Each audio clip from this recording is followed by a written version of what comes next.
नागपूर जिल्ह्यातील मौदा येथे महायुतीचे कामठी मौदा विधानसभेचे उमेदवार चंद्रशेखरजी बावनकुळे यांच्या प्रचारार्थ केंद्रीय मंत्री नितीनजी गडकरी यांची भव्य जाहीर सभा आयोजित करण्यात आली। सभेला प्रामुख्याने उपस्थित नितीनजी गडकरी, केंद्रीय सडक परिवहन मंत्री, महायुतीचे उमेदवार चंद्रशेखर बावनकुळे, आमदार टेकचंद सावरकर, आमदार कृपाल तुमाने, अनिल निधान, सदानंद निमकर, मोरेश्वर सोरते, भारतीय जनता पार्टी मौदा शहराध्यक्ष राजू सोमनाथे, मुकेश अग्रवाल, कार्याध्यक्ष मौदा तालुका निशाताई सावरकर, माजी जिल्हा परिषद अध्यक्ष राधाताई अग्रवाल, जिल्हा परिषद सदस्य निलिमाताई घाटोडे, हजारोच्या संख्येने सभेला उपस्थित कार्यकर्ता व जनसमुदाय।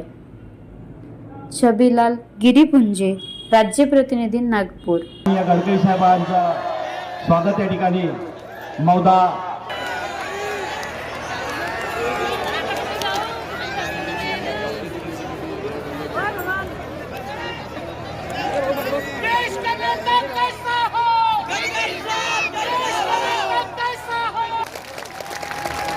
भारत माता की। मी गडकरी साहेबांना एवढंच सांगणार आहे की रोड करी, पूल करी आणि या देशामध्ये ज्यांनी केंद्र सरकारचा एक शिक्का मोठा केलेला आहे असे आपले नेते गडकरी साहेब यांना ऐकण्यासाठी आपण आलेलो आहे। बावनकुळे साहेब महायुतीचे उमेदवार आहेत आणि त्यांनी आपले लाडके उमेदवार चंद्रशेखर बावनकुळे साहेब हे सुद्धा मार्गदर्शन करून गेलेले आहेत। या ठिकाणी आपले लोकप्रिय माजी खासदार आणि विधान परिषदेचे सदस्य माननीय कृपाल तुमानेजी, भाजपाचे नेते, कशावर ठप्पा मारायचा आहे, बटन कशाची दाबाची आहे, थंडी आहे, आपण काही इतके पॉवरफुल भाजपचे कार्यकर्ते, कशाची बटन दाबाची आहे, कमलाची बटन दाबाची। महाराज की जय भवानी, जय शिवाजी। महामानव डॉक्टर बाबासाहेब आंबेडकर की जय श्री राम। हर हर हर हर। या सभेला 15 मिनिटात माननीय नितीनजी येत आहे। आपल्याला सर्वांना नितीनजीला ऐकायचं आहे।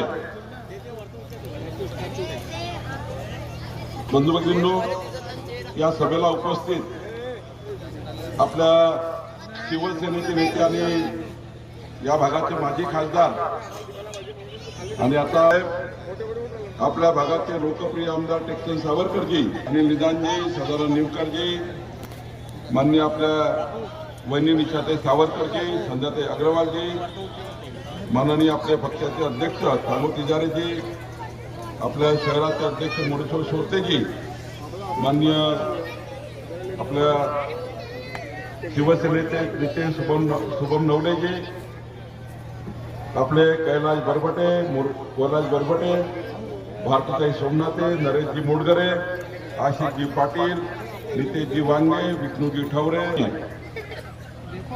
ही निवडणूक माझ्याही नशिबाची नाही आहे। ही निवडणूक महाराष्ट्राच्या 14 कोटी जनतेच्या भविष्याची आहे। बंधू भगिनींनो, या निवडणुकीमध्ये महाराष्ट्राच्या 14 कोटी जनतेला झोपून उठल्यापासून झोपतपर्यंत जनतेच्या नागरी सुविधा ज्या सरकारला द्यायच्या आहे, झोपून उठल्यापासून झोपतपर्यंत मनुष्याच्या गरजा पूर्ण करायच्या आहे, असं सरकार हे सरकार आणण्याची निवडणूक आहे। बंधू भगिनींनो, 20 तारखेची निवडणूक ही महाराष्ट्रातल्या 14 कोटी जनतेच्या जीवाचं रक्षण करणे, मालमत्तेचं रक्षण करणारी निवडणूक आहे. बंधू भगिनींनो, 14-20 तारखेच्या निवडणुकीमध्ये आपलं सरकार येणार आहे. हे सरकार आपल्या 14 कोटी जनतेचं भविष्य निर्माण करणार आहे. बंधू भगिनींनो, मागच्या काळामध्ये मी या भागाचा आमदार म्हणून, राज्याचा मंत्री म्हणून काम केलं आहे आणि खरं तर मला अभिमान आहे. या कामठी विधानसभा मतदारसंघामध्ये 1.5 कोटी परिवार असे आहे, 1.5 लाख परिवार असे आहे, 1.5 लक्ष परिवार असे आहेत तुम्हाला जी ज्यांचे माझे पारिवारिक संबंध आहे. आणि एक भारतीय जनता पार्टी, शिवसेना आणि आपल्या सर्व पक्षाचं एक कामठी मतदारसंघ हे विस्तारित कुटुंबीय आहे. आज आतापर्यंत आपण या मतदारसंघामध्ये टेक्चंद असेल, मी असेल, कृपालजी, आपण या मतदारसंघाच्या सर्व परिवारांना, सर्व समाजाला, सर्व धर्माला सोबत घेऊन या ठिकाणी या मतदारसंघाला सांभाळलं आहे. इथल्या जनतेचे सुखदुःख आपण आपले सुखदुःख समजले आहे. आणि आतापर्यंत जी पदं मला मिळाली आहे, मग मी जिल्हा परिषदेमध्ये 10 वर्ष होतो, आमदार म्हणून काम केलं, पण ही सर्व पदं तुमच्यासारखे देवदुर्लभ कार्यकर्ते माझ्या पाठीशी होते. म्हणूनच मी या ठिकाणी या भागाचा आमदार म्हणून काम करतो आहे, या भागामध्ये मंत्री म्हणून काम केलं. आणि बंधू भगिनींनो, तुमच्या सर्वांच्या आशीर्वादाने बूथच्या अध्यक्षापासून तर पक्षाचा अध्यक्ष म्हणून या ठिकाणी काम करतो आहे आणि महाराष्ट्राची पक्ष संघटना सांभाळण्याचे काम करतो आहे. खरं तर या ठिकाणी मी एवढंच सांगेन की 20 तारखेची निवडणूक ही या महाराष्ट्राच्या सरकारच्या माध्यमातून 58 योजना, केंद्र सरकारच्या, राज्य सरकारच्या योजना आपल्या मौदा तालुक्यातल्या कामठी विधानसभेतल्या महाराष्ट्रातल्या जनतेपर्यंत पोहोचवायच्या आहे. आज आपलं एकनाथ शिंदेचं सरकार आहे. एकनाथ शिंदेच्या सरकारच्या माध्यमातून आपले मुख्यमंत्री एकनाथ शिंदेजी, माननीय देवेंद्रजी, अजित पवारजी, आपले सर्व मंत्रिमंडळ हे महाराष्ट्राच्या विकासाकरता काम करत आहे. आपण ठरवलं आहे बंधू भगिनींनो, आपलं सरकार आल्यानंतर पुन्हा एकदा आपलं सरकार आहे आणि आपलं सरकार आल्यावर आता या महाराष्ट्रातल्या 2,36,00,000 लाडक्या बहिणींना, 2,36,00,000 लाडक्या बहिणींना आपण आता 2100 रुपये महिना, 25,200 रुपये एका घरात 2 लाडक्या बहिणींना. आणि आता मुख्यमंत्र्यांनी सांगितलं पुढच्या काळात तर आम्ही लाडक्या बहिणींना समृद्ध करण्याकरता पुन्हा हे पैसे वाढवणार आहे. आणि म्हणून महाराष्ट्राची ही 20 तारखेची निवडणूक ही लाडक्या बहिणीची आहे. बंधू भगिनींनो, ही निवडणूक 20 तारखेची ही आपल्या शेतकऱ्याच्या 45 लक्ष शेतकऱ्यांच्या भविष्याची आहे. आपण ठरवलं होतं, मी ऊर्जा मंत्री असताना विचार केला होता कधीतरी असा दिवस येईल. मी 5 वर्ष प्रयत्न केले, 15 लक्ष वीज कनेक्शन दिले, लोड मुक्त महाराष्ट्र निर्माण केला. पण हे करत असताना मी विचार केला होता कधीतरी शेतकऱ्याचे विजेचे बिल शून्य झाले पाहिजे. पण मी विचार केला, मी तेव्हा करू शकलो नाही. पण आज मला अभिमान आहे, महाराष्ट्रामध्ये एकनाथ शिंदे, देवेंद्र पक्षाला पुन्हा उभं करा. पण दिल्लीमध्ये त्यांना उभं राहण्याचा पक्षाने आदेश दिला, ते उभे राहिले. आणि टेक्चंदला मी धन्यवाद देतो की त्यांनी मनाचा मोठेपणा दाखवून पूर्ण ताकदीनिशी ते बावनकुळे साहेबांच्या मागे उभे राहिले. शेवटी या सगळ्या गोष्टी भारतीय जनता पार्टीच्या संघटनेच्या दृष्टीने अतिशय महत्वाच्या आहेत आणि म्हणून मी त्यांना धन्यवाद देतो. काँग्रेस पक्षाने मागच्या निवडणुकीमध्ये जातीवादाचं जहर घालण्याचा प्रयत्न केला. बाबासाहेब आंबेडकरांचं संविधान आम्ही बदलवणार आहे म्हणून प्रचार केला. बाबासाहेबांचं संविधान आम्ही बदलवणार नाही आणि कोणाला बदलवू देणार नाही हे आम्ही कुठल्याही प्रकारे तुम्हाला गॅरंटीने सांगू इच्छितो.